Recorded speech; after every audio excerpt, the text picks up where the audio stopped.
Hi, I'm Aaron Marcus, and welcome back to the Acting and Modeling Success Summit.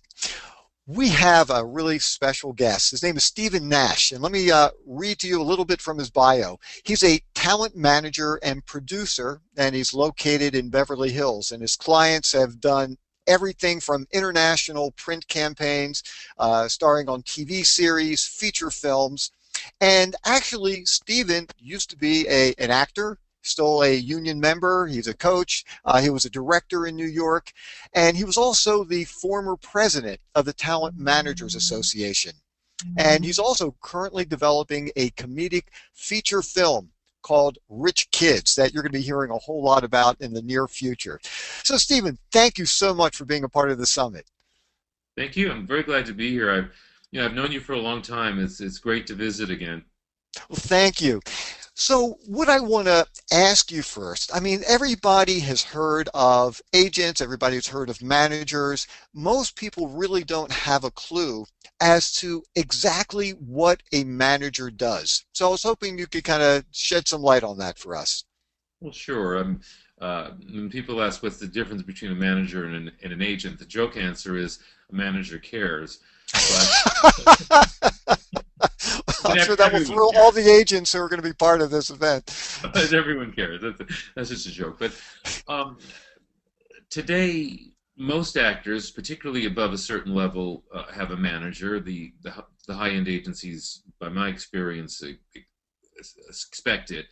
The agent cares about everything, but they're focusing mostly on pursuing the audition. That's just their main focus. The manager is concerned about all things, including getting auditions, getting jobs, and is very specifically focusing, a good manager anyway, on what the actor needs, their development artistically, the financial goals, sometimes spiritual goals, problem solving. Many a time an agent will uh, contact me and just say, deal with this. I mean, they depend on managers to provide a lot of value to the team. And in the end, I see the manager and the actor as partners. And generally, the manager relationship is a long-term one. And so basically, it sounds like the manager is like a great parent, somebody who really is looking out for the best interest of that specific person. Yeah, that's true. Though I'm too young to be a parent to most of my teen clients, but the um, it's for me. I feel like I do the old-fashioned kind of management in which it's personal talent management. It's very close, and speak to my clients almost daily. I'm always available. I am not what I call a backdoor agent. Some managers are just doing what they submitting, even though that's not necessarily proper, but everyone does it from what I can tell. Um, I work with every aspect of my clients. I pay attention to every detail. I continually speak with them to see what they're thinking and feeling and needing, and for our mutual benefit. So, like for instance, let's say one of your talent goes out to audition for a feature film. Uh, it sounds like you would be the person that the actor could sit down with afterwards and say, okay, so this is what I thought went well. Some things really didn't feel right, for me about this. It seems like that's not necessarily something that they would be doing with their agent necessarily, but it sounds like, for a great manager, that would be an appropriate conversation. Oh, you're right on that one because that is at the top of my job description, and to be that connected with the client, whether it's an actor, model, or singer, that connected with their career and the moment to moment. Um, I also coach my actors. I don't, I'm an acting coach from long back, and I don't charge my clients for anything. I just work on commission. And I ask my clients to always reach me right after an audition. And there's many reasons for that. Certainly, getting a feel for what happened is important just for learning for the future, how best to focus my client. Also, Sometimes I need to do some sort of aggressive follow-up. Sometimes I hear from casting or from the agent regarding that audition, so I need a point of view. So communicating after an audition is very important. Then on an educational level, I always ask my clients, if you had it to do over again, what would you possibly do? Because I'm always into training and growing. So yes, you're right. Now, would you consider yourself really more of a unique kind of manager in the sense that you are an actor? Do you Yeah. find that most managers have that kind of skill and that kind of background so that the talent can sit down and talk with them from a technical point of view, what took place? I think I'm somewhat unique. I mean, there's many an actor who's become a manager. I have a deep classical acting, directing training from New York. I studied for many years with Stella Adler, the late great, and I think that that's something special that perhaps I bring to the equation. Now, would it be unusual for you to actually call a casting director and say, hey, look, I just started working with somebody recently. I wanted to find out, could you give me some feedback? I have a lot of tight casting director relationships. And these days, if there's many casting offices are so intensely busy, they're not real enthused to take time to give feedback necessarily, like perhaps when you and I were sweet young things acting. Little calmer days, way back there, back in the 90s, right? For Uh, chiseling the hieroglyphs in the caves, and you yeah, could send smoke but signals to find out feedback from the audition.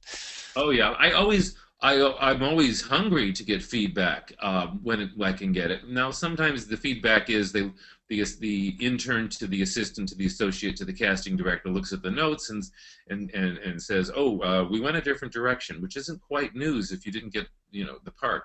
But getting feedback from casting is so useful, and so I always want it if I can get it.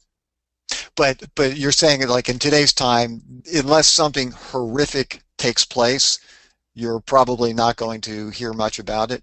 Well, not all. I mean, sometimes we can get feedback. I'm always laughing when I'm at around a group of actors, like at a party, and I hear them talking about how all the feedback they get on every audition. I'm thinking, gosh, I wish I knew where that was happening. You can get feedback, and I mean, casting directors generally they're artists, they're directors, and they their opinion, just their subjective point of view, is very valuable, and they're as helpful as they can within their time abilities, I'm sure. Now, I'm curious when you want to submit one of your talent to an audition. Typically, you would go through the agent and have the agent actually submit the person to the casting director. Well, agents do submission. I do a lot of promotion. I'm often on a daily basis promoting my clients to specific casting offices. And so, let's say in the best case scenario, and your client books the job, who from casting, who would they call? Would they call you first, or would they call the agent first? The protocol is to have the casting person calls the agent, and that's great. Um, Sometimes they're calling me for whatever reason. They know me personally. It's complicated, and they want it. They know they can reach me very directly. Unlike many managers in New York and LA, I have very few clients. So um, people who I work with know that they can get to me easily, that I can get right on things a lot of the time, and so sometimes they call me directly. But the normal thing is they call the agent, and it processes. Now, okay. Now I know that it's the agent's job to actually negotiate, but I'm assuming that as the manager, you can talk to the agent and say, for instance, if it's a TV series, you can say, well, my client's not going to accept less than $20,000 to, be on this particular show. But then it's up to the agent to actually negotiate that one out. Officially and under the license of the agent, they are the head of a negotiation. In practice, that is, they still are the point person. I get deeply involved because my job description is to pay meticulous attention to money and terms. Terms are often as important or more important than the money, and I mean, there's a lot of terms that are involved, especially. Actually, that's interesting. Could you just maybe just give us one general kind of term that might, come up for discussion for a TV series? Well, on a TV series, I mean, this is a longer discussion. You know that typically when you're being offered what might be called a screen test, meaning a final audition for a series, they don't say, "Hey, you got the job. How much do you want?" They say, "If we can come to terms on money and money and details, then we will give you this final audition." And they're seeing other people. They don't necessarily tell you how many, and they all might have different deals than you. But you go into that final audition, and it's never the final audition, by the way. After the final audition, be prepared for five more. But really, you know this, Aaron. Sure. The So you go into it, and if so, you're giving them like on a series, you will be asked needed for the most part to give a 7-year option deal to the producers. And what this says is they have the right but not the obligation to use you for the pilot under the money and terms negotiated. And that money includes the holding deal, which is the time in which you can't take anything that would conflict with that job if it did go ahead to series. In, say, the 3 months after you shoot it, while they see if NBC is going to buy it and put it on the air. And then they have the right but not the obligation to use you for the series and at certain terms. And the right but not the obligation to use you each succeeding year. And within the terms, and I'm going to keep this brief and end it, but like in the first year, how many episodes are you guaranteed? You're on a series. They're not necessarily saying every single one. I had a client starring on a series on Fox for 3 years, and his guarantee was 7 episodes out of 13, meaning if they did more, they paid him for more, but if they did less, they still paid him for that 7. In the end, he was in like 12 to 13, so we can, we made much more money than the minimum terms of the contract. So certainly when a client does a free job, a deferred pay job, which is all the time these days because of the way SAG contracts may have gone and the necessities and importance of building a career. But still, there's terms. Besides the dates involved, I want to know what the billing is, the screen credit. And that's very important because Actually, would you explain screen credit? well, when screen credit meaning where's your name appearing? Is it appearing at the beginning? And if it's appearing at the beginning before the show starts, the head credits, the main titles, is it single card by yourself? Is it shared card? What order is that in? And then of course there's the crawl at the end when the names go by. And you're in the crawl always, I would think. But main title credit's a whole other thing. And if we're doing something with deferred pay, then the credit better be to our satisfaction because that's maybe all we get in the end besides experience, exposure, film to use on our reel.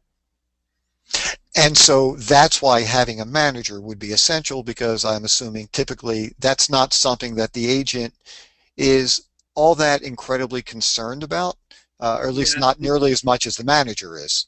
the agent cares about everything, but they're not going to put time into worrying about a minor detail of a non-paying job. I don't think so. Sure. So, like for instance, when you were talking about, you really have a very select few group of people that you manage. Right. What would you say is, an average amount of talent that a smaller management company would actually work with? Numbers? Yeah. Well, I mean, I max out at 20, and I have staff. Though right now we're handling 10, and it's a whole other subject. Why we can get into why we handle people or why we don't. But um, I've seen management companies with into the thousands and Thousands. thousands. That's amazing. It's that personal touch. And is that personal management? I don't. It's something. It's something else. It's something else, by my opinion. So would you say, like on the average, a smaller management company might have anywhere between, 10, 20, 25, 30 people max that they're going to be managing? Well, one would hope. Um, I'm. I don't currently know anybody who has as few clients as I have at the level I'm at, but and I'm always interested in new clients, but they have to be right on a lot of levels, and we can talk about that if you like. We So actually, oh, I'm sorry, didn't mean to interrupt. Go ahead. I was just going to say that I'm taking a walk on the wild side because many managers and agencies uh, survive, prosper because they play a numbers game, and it's not that they don't want to be the highest standards. They have many, and they see who's going to be the moneymaker. For me, all my clients have to be in time. I'm patient, but they all have to. They all have to succeed in a significant way. And actually, would you share with everybody what the percentage is that managers take from their clients' bookings? Okay. Now, again, I work in commission only, and the the interest, the commissions range from 10 to 20, and it's different people, different things. I think it's pretty common, specific, especially for with developmental actors with no credits and starting out, in which you need the manager to do so many things, and with a lesser chance of there's never any guarantees, but certainly an actor comes to me and they have a solid career in place. It's going to be different than someone just arriving in LA and something like that. But I do 15. Yeah, I And mean of course, that's you know that according to IRS parameters to this moment in my life, that's considered a business expense. So that's a write-off of your taxes, and so that you're not paying all that money. And this is the only profession I can any profession I can think of where you can bring in an executive team, your manager and your agent, and you don't pay them unless or until money comes in. So it's a good deal for the actors, I think, in that respect.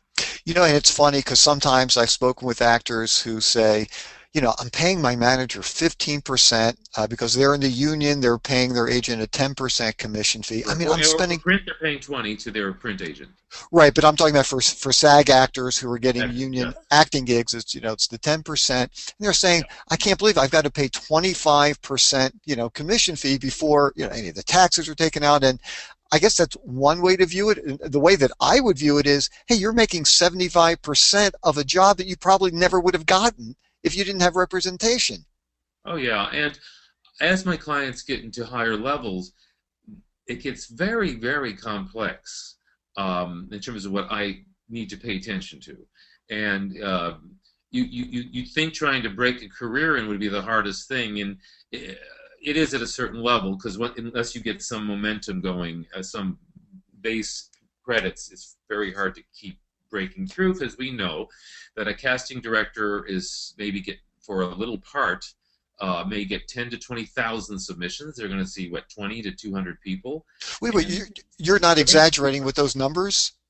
well, maybe it feels like it. I It mean, I have heard in the thousands. I You don't think know, 10,000 is going crazy at all. But I've heard these kinds of numbers from casting many a time. yeah. But certainly the manager earns his money working for free until the career is really happening, and then the work increases. on a more executive and well-paid level. Even actors who come to me for management and brought bookings that are coming up on with them, and you know brought me in on them, which is necessary, but they wanted to do that because they wanted to encourage me, and they certainly wanted me to service that.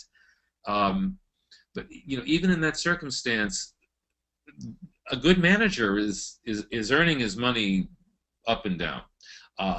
Minor example: a client on a series. While he was on location, they had him throw in one line for a different episode he wasn't in, for a little insert that already been. He wasn't in that episode, but they were doing just a one-liner talking on the telephone, and his agent, his business manager, nobody caught it but me. He was owed another $50,000 because that constituted an episode, and he was paid per episode. So that client made a big profit on me. Forget the value of my work and the value of the work that I wasn't paid for. He made a profit on me just from that one job. That's incredible. Hey, Steve, I'm going to wind this up because I know we have a number of questions that I definitely want to get to. So let me just see what came in. Oh, here we go. Okay, so this is from Rodney in Atlanta, and he wants to know, are there many managers outside of the major markets? And if so, is it necessary for me to have both a manager and an agent? Almost two questions there. In the big city, if you're starting out, if you can get a good manager, which could be hard, then I think it's your lucky day, because there's somebody who's going to be working for you on spec for free until things happen. And but when you talk about small markets, I find that there's such a small amount of work relative to New York and Los Angeles that we tend to see a company doing everything. They're doing casting, they're doing agenting, they're doing management, and payroll. you have to be paymasters sometimes. Yeah, in smaller markets, it's not quite the same setup in terms of what works for building the career. You often find of the two companies in your town, in your medium-sized city, that has representation. Whatever their deal is what you consider. If you're in St. Louis and you're looking for a manager and an agent, I've visited there. I've never lived there, but it doesn't seem like it could be something that you would do. Okay, great. Actually, this is somebody from your hometown. If I wanted to get a manager, what's the best way to find and introduce myself to them? This is from Carrie in Ohio. Oh, Ohio, yeah. Okay. Well, I think, again, related to what I just said. But how about if they are moving to a major market? They aren't. So what I would do, of course, each city has its own analysis we might do. I would see who are the players in terms of talent representation in that town. When I grew up in Cleveland, there were 2 or 3 what I call players. Today, I think there's more like 5. So as opposed to hundreds and hundreds in New York and LA, so I would target them and see what they're about, what their rep is, what their parameters are. But how about if they were going to move to LA or New York? How would you recommend? Going to move to LA? Okay. Certainly, people sometimes say, "Why do you need a manager if you don't have a career to manage?" Well, that's true. Why would a manager want you? Unless they're into giving away their services. I mean, I do I do private coaching and career counseling, and that's a whole different ballgame. But for me to sign somebody, I need to see a whole variety of things, which we can talk about or next time. But I just mean, as far as if they were going to start searching for a manager in LA or New York, what would be the process? One place to start in Los Angeles is to look at the membership list of the Talent Managers Association, which was formed in 1954 and is quite dedicated to the highest ethics. Never charge for services. I mean, it's a very good starting point, because there's some good people there who have been vetted. To get in, you have to go through a whole process of on that. I think that See, this is a long answer. That's why I'm kind of stumbling here. It depends on your approach. You don't get one in advance. It doesn't. I mean, yes, there are people, many people who do these big mega showcases, and it's true. I have occasionally found someone wonderful, and even though they're, green as green could be, I've gotten on board. Um, but certainly, you would want to wait till you get to Los Angeles. You do a lot of research, not just on managers, but on what you're going to do. I would say, if it was like a friend, I would say, come here, uh, get into classes, so your training's starting to happen. Try to choose some teachers whose names are meaningful, marquee value, and start submitting the hell on student films and anything more you can find, and get some basis before you start submitting yourself to managers. Yeah, that's a great point. And when you were just talking about networking, there's no better way of just finding out, not only for managers, but for agents as well, is Yeah. talking to other actors in the class and talking to the instructors, and certain names will start popping up. It doesn't mean you're ready to meet with them, but at least you'll start knowing who some of the bigger players are. I'd like to say that so many times young actors uh, jump to get any sort of manager or agent, and they go back to their roommate saying, "Ha ha, I have, my career's happening, yours isn't." Subtly. But it's a fool's paradise because having an agent, having a manager doesn't mean you have a career. It means you're tied up with somebody. So you have to look at these things very objectively. Is this a relationship that can really be right for you, or is it just something that makes you feel good about something happening? That's a very good point. I want to try to squeeze one more quick question in. This is from Garrett in Australia. Oh, Uh, Garrett wants to know, he lives far from LA. Is it possible to potentially audition for a manager online? Is that something you've ever experienced? um, I have been auditioned online, um, but one was a star in a Bali star with big credits. I had met an Australian man in the U.S. and he went back to Australia and we communicated that way. But why would a manager be interested in somebody in Australia unless there was something specifically marketable in Hollywood in a real way now? The person's not here. Does this person have a visa? Does this person have significant credits and training? I Well, don't see where that could be. excuse me, I'm just kind of assuming that this person was planning on moving to Los Angeles, but wanted to know if they could possibly find a manager prior to going to LA, I via don't. Skype. I don't see. I'm sure people do. I don't see how it could work. I don't see why a manager.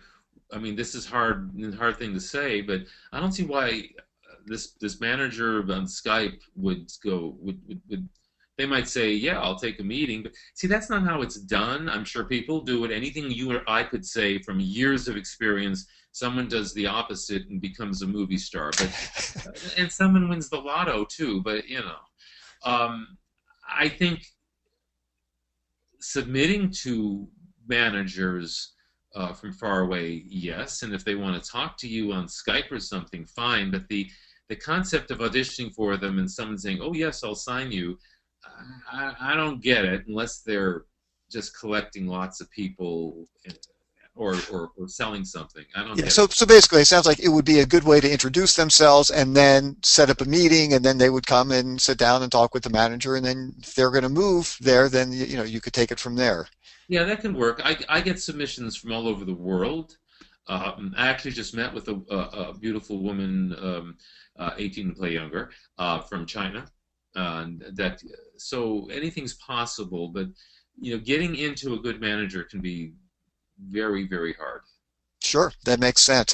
Steve, I know I have to wrap this up. I want to thank you so much for Sure. being a part of this event. For people who want to reach you, whether it's to find out more about your movie, Rich Kids, or just to Oh, find out more about you, what is the best way for them to get a hold of you? I'm happy to take emails. Let's use info, I-N-F-O, at nashim.com, and I'll spell that. N as in November, A-S-H-I-A-M as in mother, nashim.com.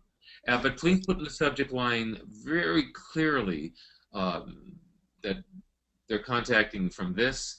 I get hundreds of emails almost daily, so I need a lot of subject lines in there. Great. And Stephen, thank you so much. I want to thank you very much. It's such a pleasure to chat with you, and I'd be happy to visit again. Sounds great. See you later. And if anybody has any additional questions, I will be sticking around after we finish today, and I'll try to get through all the questions that I can. So we're going to take a couple minutes break, and then we'll be right back. Thank you again, Stephen. Thank you.